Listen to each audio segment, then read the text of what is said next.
And security is not just about breaches. It's not about just getting that information lost or stolen. Yeah. It's about what can actually happen to it. Yeah. Can you go in and change your record? What's going to happen to that? Yeah. Hey everyone, Arshamir Shah, your host, More Than Marketing. We're back. Today I'm with Dave Brong. Dave Brong's the CTO here at Web Mechanics. We're going to talk about security. This is More Than Marketing, true to the name. We got to talk about security. Yep. Right, Dave? Like, you're CTO here. You see it. Yeah, it's war stories. It's horror stories. It's everything that can go on when you're not thinking about what's going on. It's going down to locking your door at your house at night. We promise not to make this very fear-mongering. We were talking before that, so we're like, should we drive fear into their hearts? But the answer is no. Let's not do that. Instead, let's give some practical tips. Let's discuss the topic a little bit and give some practical tips. So that's what we'll do. All right. So getting started, Dave. You're a CTO here, Web Mechanics Digital Agency. So you see a lot of websites. You manage a lot of websites. You host a lot of websites, right? Yep. We maintain somewhere around 100, 110 different websites. So you know the different complexities of them, the different content management systems, mostly WordPress in our case, and how vulnerable is WordPress? WordPress itself as a product is very secure. It has the community around it, that open source product, Right. very, very secure, very quickly updated also if there is an issue. Right. It's the plugin ecosystem you Yeah. have to worry about, because there are so many plugins available that nobody maintain well. They write it. Anybody can write it. Anybody can publish a plugin. I see that too, just because my friends kind of know like I'm like tech guy and whatever guy, and so some of them like run blogs and they're like, hey, help me out with my blog, and so I'm like, okay, give me admin access. So they give it to me. I go to the WordPress blog. What do I see? 50 plugins. That was the exact number I was going to use. Exact number, 50 plugins, dude. 38 active and a lot of inactive. Inactive. How many are out of date, right? Like, and it's just like, well, no wonder your thing is slow. Your site is busted. This and that, right? Now I get it. Like, that's kind of also the benefit of WordPress is that someone who doesn't have so extensible, you can add stuff in so quickly when you need to. The consideration on the back end side of it is, what are you actually doing in the first place? Yeah. Are you just trying to solve an issue quickly, or really think about the long-term benefit of your site? I think that's the thing. I think that's the problem is the plugin is like, okay, quick fix, right? It's like instant messenger. I got a quick kind of just want it done so I can move on to my next so I can move on to the next thing. And then the problem with that is the plugin goes out of date or has a security vulnerability, and then what happens? And then sooner or later, your website's reputation gets damaged. Mm-hmm. Search engines start removing you from the indexes. Yeah. Even the worst case scenario, adding you to their malware list. Yeah. Throwing up that big red screen, don't visit me. Yeah, don't visit. Yeah, careful on this site. If you've ever seen that, where if the site's been hacked, you'll see, especially in the Chrome browser, you'll see it's like a big red screen. Careful, this site has malware. You don't want that, and I wouldn't call that the worst case. That's the worst case as it pertains to a marketer's, organic search traffic, or not even organic search traffic, more than organic. All your channels are affected then. That's the start of it, and then it cascades out. So it starts with maybe Google blocking you or throwing up a warning, and then it goes to other systems, McAfee, antivirus systems. And then they start blocking the home users at the home networks too. Comcast and Verizon don't want that traffic on their network, That's so they true. stop it completely. Yeah. So not only do you have to prevent it, and then if it happens, you have a remediation plan in place. So I think the best thing to do is prevent it, right? Yeah, that's easiest thing is to prevent it. So how can someone prevent it? Have a WordPress just website. Having someone accountable. There you go. To your website. That's good. To keeping it updated. It doesn't have to be every day. It doesn't have to be within 48 hours. Just someone that is aware of what's happening to your website. What plugins are used. It's just, your website uses 10 plugins, say. Put in a Google alert and say, advanced custom fields, vulnerability. You get notified when Google searches something like that. Sure, indexes it. No, actually, I like that. I didn't know what you were going to answer, and I like that. Someone accountable to it. Yeah. Right. So now the question is like, who should that be? Yeah, that's the hard part. That's the hard part. So like, in our world, we manage our client websites, but we don't always get paid. Like, there's not a line item that says. Sometimes there's a line item that says there's website security, but sometimes like, hey, you built our site, you host our site. I'm going to assume that you're kind of keeping it secure. Yeah, that's the accountable side of it. As developers or as marketers, we're always working with that website. Right. So it takes us less time and involvement just to stay on top of what it's doing than it would be to actually go in and fix an issue later. Right. So we want to prevent it. Yeah. So we're going to prevent it. Right. But like, let's say someone is not working with the agency, or the agency they're working with is not, I don't know, doesn't have development chops or a host. Do they go to their host?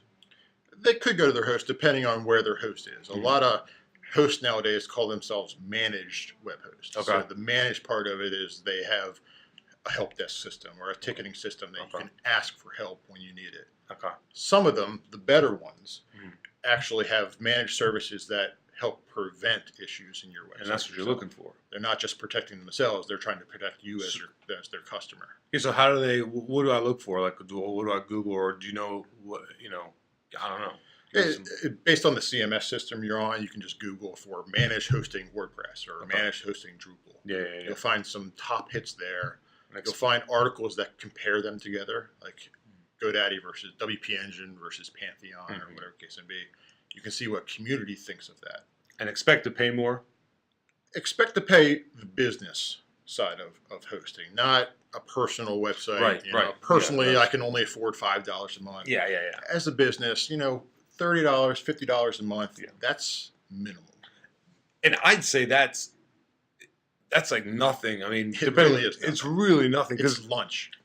And the best way, it's not even lunch a month, $50 a month. It's like nothing. One day of lunch. Yeah, well, right. So I think that's a really good advice because it's kind of like insurance, right? You pay a little bit for insurance. Actually, it's not exactly like insurance. Insurance says, hey, if something happens, we'll give you the money to fix it or whatever, right?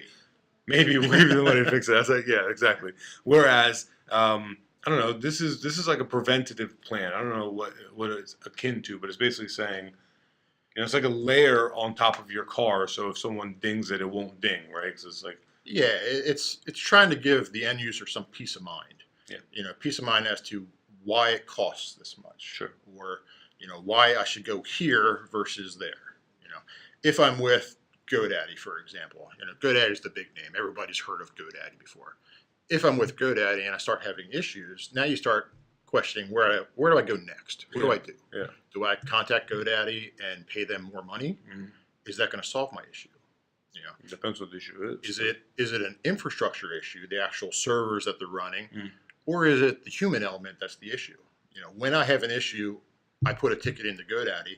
They don't respond for X number of hours. Is that good enough for me as a business owner? Do I need to go somewhere else that has live chat? Yeah, that's good. Yeah, so it depends on your needs. Yeah. You have to evaluate your needs.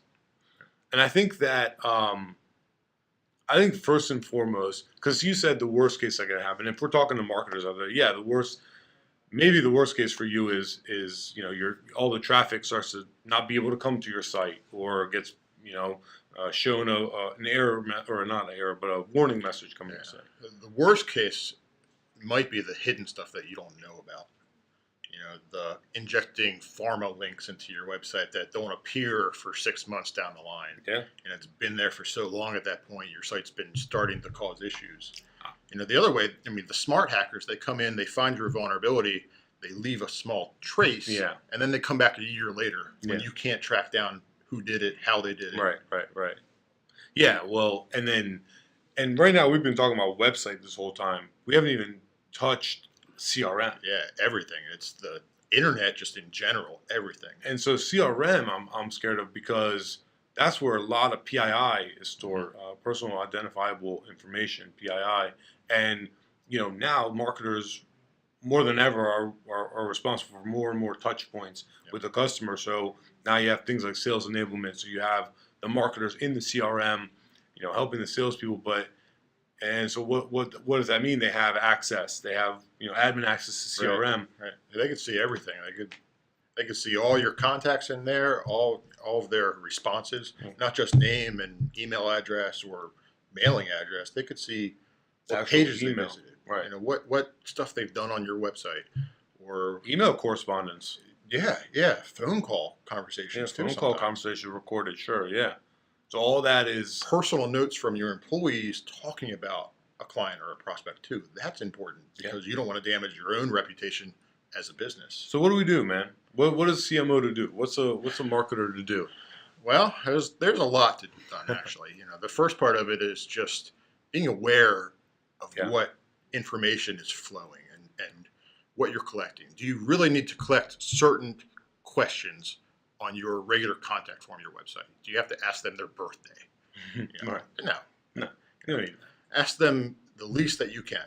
You know, conversion trends say that smaller form is more conversion. It's more converting. Yeah. You know, Exactly. it might not be high quality, but it starts the conversation. It does, and that's yes. Yeah. That's right. So being aware of what you're collecting, good first step.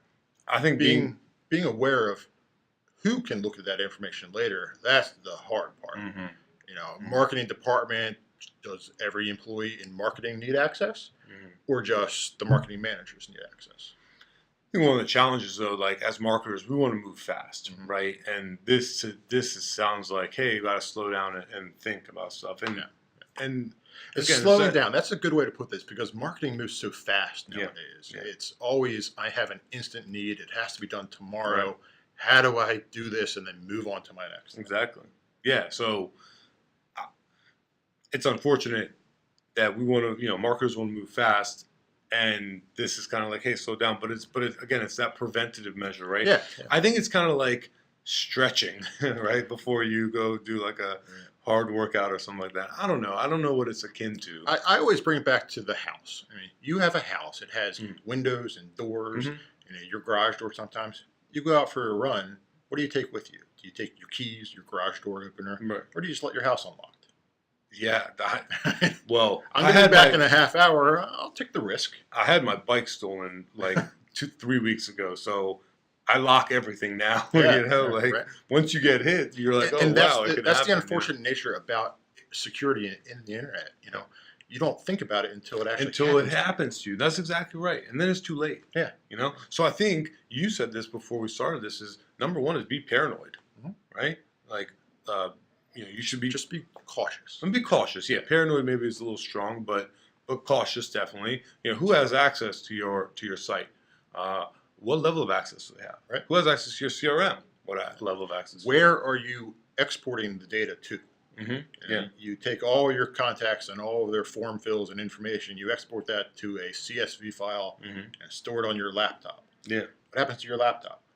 Right. Who can access that laptop? Or you Where- email it to somebody. Yeah, or you import it into another third-party system. Are you sending it every piece of information or just What's what that pertinent. system needs? Right. That's exactly right. So, so access is definitely one. And then, what about the disgruntled employee? Oh, that's the tough one. You never know, when someone is just going to have a bad day and hit that delete button. And security is not just about breaches. It's not about just getting that information lost or stolen. Yeah. It's about what can actually happen to it. Yeah. Can you go in and change a record? Can you change somebody's name or write a note on there as like, I don't like talking to this person. Right. What's going to happen to that? Yeah. So so a little bit you need to be conscious or cautious. Paranoid would be all of the above. Would be the end of the spectrum. But I think tip number two would be what? Consult IT, right?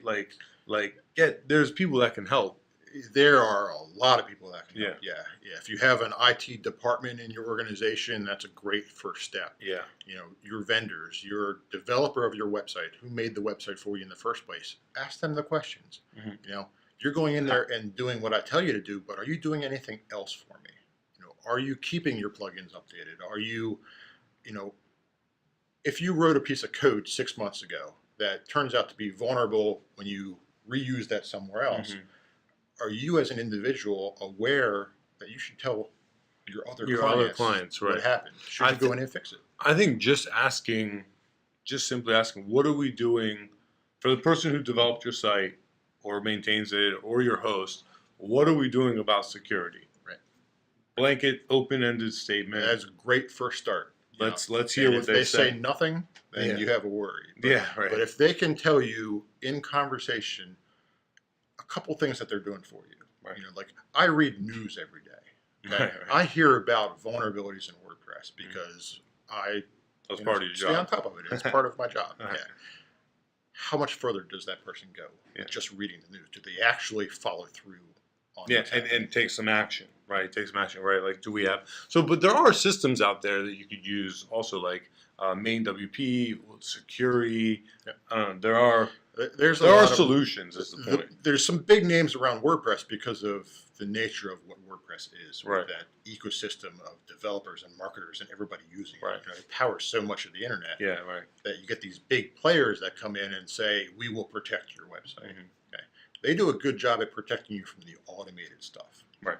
But Brute force. brute force, scanners, bots. Yeah. And you put a WordPress website up nowadays, and as soon as Google or search engine knows about it, so do those hackers. So do the bots. They're the scanning hackers it. and They're bots, looking for vulnerabilities Right. on day one. Yeah, right. I've noticed that. It's fun. Yeah. You're like, wait a second, I just published this site. Yeah, What? I'm popular all of a I'm sudden. popular. Yeah, the server logs are like bing and bing. You're like, what? How's that happening? It's like it's already in the Right. the dark web knows already. You right? can actually use search engines to look for vulnerabilities in your website. You How can, do you do that? you just by looking for file names specifically. Oh, really? Like if there's a vulnerability Huh. so WordPress has a security audit log plugin, Okay. and there's a vulnerability back in around October that the log files it saves within the website were actually viewable to the public. Wow. So Google would find this stuff just by hitting it and snap. searching it, Jeez. and then show it in search results for your website. Wow. So all your security audit logs were being showed Dang. in Google's cache now at this Dang. point. Dang. You got to robots that. Yeah. For instance. Yeah. That's one way to do it, but that plugin has a vulnerability. Yeah, that plugin itself had a vulnerability in the way it stored the information. Does main WP tell you when there's vulnerabilities? Main WP, so main WP is a centralized management system. Right. There's a handful of those out there, like iTheme Sync and Only really makes sense if you have many WordPress websites, right? yeah, if you have more than 5. Okay, So, okay. it's hard to jump between a number of websites every Right. single day to update it to see what's going on. Right. So the centralized systems allow you to every day or however many hours you choose to, it'll go through, check every site within your network and see is there a plugin update available. Right. Okay. And that kind of automates that portion. of it. Yeah. So it'll tell you what's available. So in the morning, 8 a.m., you come in, you say, what's my report for the day? I Right. have 6 websites that need to update Right. WordFence or 6 websites that need to update, Yoast SEO, for Right. example. Some of the good ones Good go a step examples. further and do security audits. Okay. Do I have a robots.txt that's blocking certain things? Right. Or do I have, directory transversal where you can see those files and read everything that's not in WordPress itself, but what's in the operating system side? What about blocking IPs that are brute forcing? Yeah, like the good ones, WordFence has Yeah. a network, iThemes has a network. So, just like Gmail, for example, Uh-huh. spam's coming in, you get email spam. How does Yeah. it know that it's spam? Gmail's so large, if they get the same email message Yeah. over 1,000 different people, it could be spam. Same thing with WordFence and all that. They're using their database. Yeah, They're yeah, using they're using the network of what's happening Right. on the other sites we monitor. They're saying we have access to these, 100 million sites, and we see these IP addresses hitting them all and not doing anything productive. So Right. we're going to block them Right. from all. or like obvious, like they're changing letters in every URL. A, B, Right. A, B, Yeah. C. Yeah. They're, looking for stuff Right. just by So they're scanning. brute forcing basically. Yeah. So they're those plugins. So hopefully we're just trying to give you some tips because of to say like kind of what's possible out there, what's happening, what's possible. I think the biggest fear that I have as it pertains to security is that PII, Yeah. breaches, stolen information, because that's where you can get hit Sending with fines.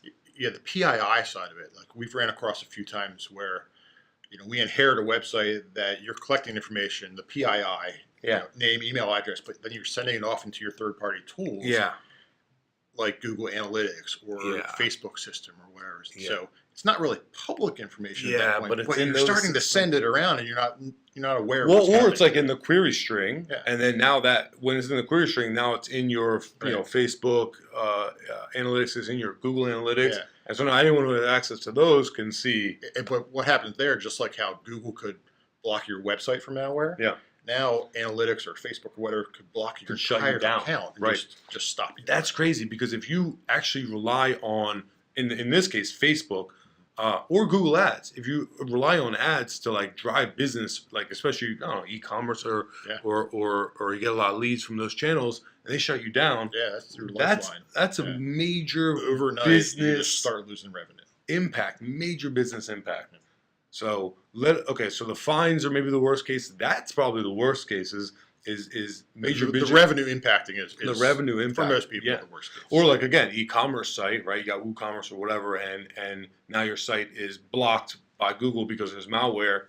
Yeah. You can't make sales. Like OMG, you know? Like, well, that's all stuff that you would find out about. It's some stuff you don't even find out about. Right. Like e-commerce, for example. Right. Amazon has a huge issue with fake products. Oh wow, I didn't know that. How do some of those fake products get on there? An Uh-huh. individual could go through and just list it. I found something on the street. I'm going to sell it, and I'm going to say it's authentic. Mhm. Okay.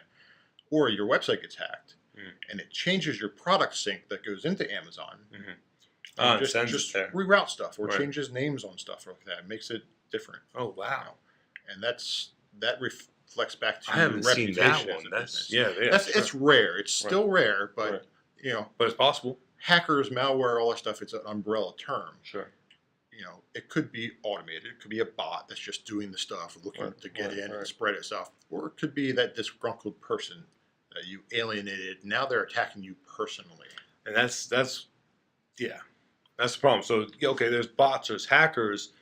They're going from the outside, but you also got to worry about kind of the inside out. Yeah. So let's get some tips on that real quick on the inside out. I think like first look at yourself, right? So if I'm looking at myself, I have admin to a lot of systems. What am I doing? Right. What should I be doing, Dave? Two-factor authentication. Two-factor Number one authentication. thing you can do. Two-factor authentication. Have it send a code to your cell phone, Yeah. or use an authenticator app that gives you special randomized codes that change. And let me touch on that real quick, because a lot of us work maybe remote or work from places where there's unsecure Wi-Fi. Mhm. This actually happened to Chris, my partner, and you know we were in Indonesia, and unsecure Wi-Fi, logged into his Gmail, and what happened like the next week? You know, all of his contacts got hit with an email. And funny enough, we had a client have the same thing happen. She has access under her business account that she can only get into that email when she's in the office. Mhm. Okay? Yeah, She VPN. needed to manage her website when she was on the road. Uh-huh. So she added her personal email account in Mhm. there as an admin. Mhm. Well, that got hacked. Oh. They got into the website. They started making changes. Oh, scary stuff. Yeah. Scary stuff. So why use two factors? Because you can sleep better at night when you know that, hey, okay, even if someone has my password, my username and my password, they still need another layer of. My cell phone, my thumbprint to get Right. into my phone, Right. or my passcode, or whatever. So they really have to have everything with two factor in order Yeah. to kind of get into your stuff. Yeah. Right. Now, I mean, two-factor is not Fail safe. fail safe. Yeah.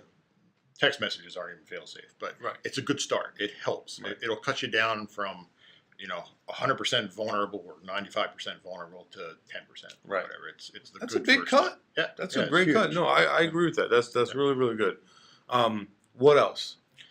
So single sign-on. That's another thing too. Try to not have passwords for every site if you don't need it. Because now you have to remember the passwords, Yeah. or you type them in every time you go there. Single sign-on helps because you protect and really lock down one account, and then use that to jump into other services. Yeah. Well, could one say though, like, okay, well, what if they get access to that one account?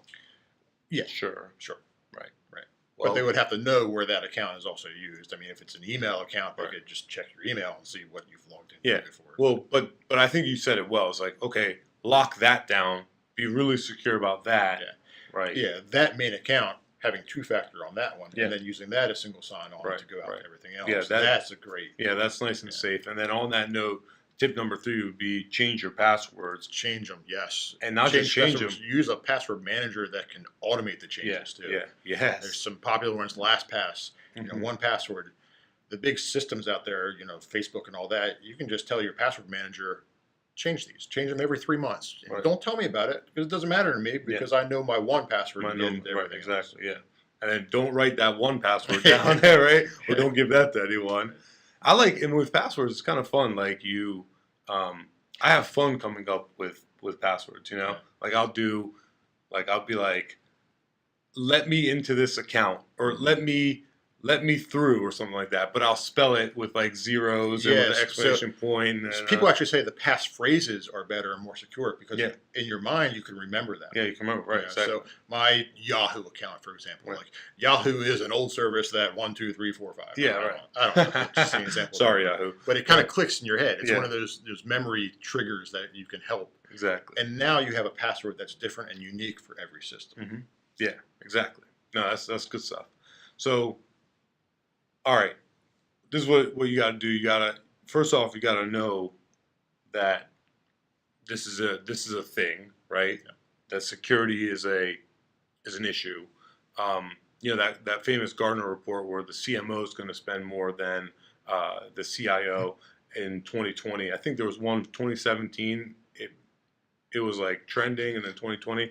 I don't really know the numbers. It doesn't matter. But the marketers are spending more and more on technology. They're responsible for customer touch points, so like CRM, point of sale, and they want to move fast. So you gotta be careful not to bite yourself in the butt, because that's really gonna hurt if that happens, right? So be paranoid. Check with IT. Lock down your own first, and be careful who has access to what. And what else? Yeah, a little prevention right now goes a very long way. Very, very long way. Ask your host, what are we doing about security? Yeah, just asking the questions. Just not, ask not questions. making assumptions that you're okay. Just ask questions. Draft up an email with 5 questions. Send that off to everybody that works on your website. Reach out to us. We'll help you out with what those questions might be, or just, we'll help you out. We care about this stuff. We don't want to see you get in trouble. Yeah. We see it from a very large angle. All of our clients, all of the past clients we've had, and then all those websites, we see different ways of things happening and how you can prevent it. And we've seen it happen before, Yes. and we don't like it. It's no fun for anyone. No fun for us having to remediate it. Right. No fun for the client having to, put the business on pause. Like, no one wants to do that. Yeah. So, Dave, thanks so much for being here, man. Yeah. Appreciate it. For all y'all out there, if you like it, comment, share it, do whatever you want to do. Reach out to us. If you have any questions, happy to help. Yep. Cheers. See you next time.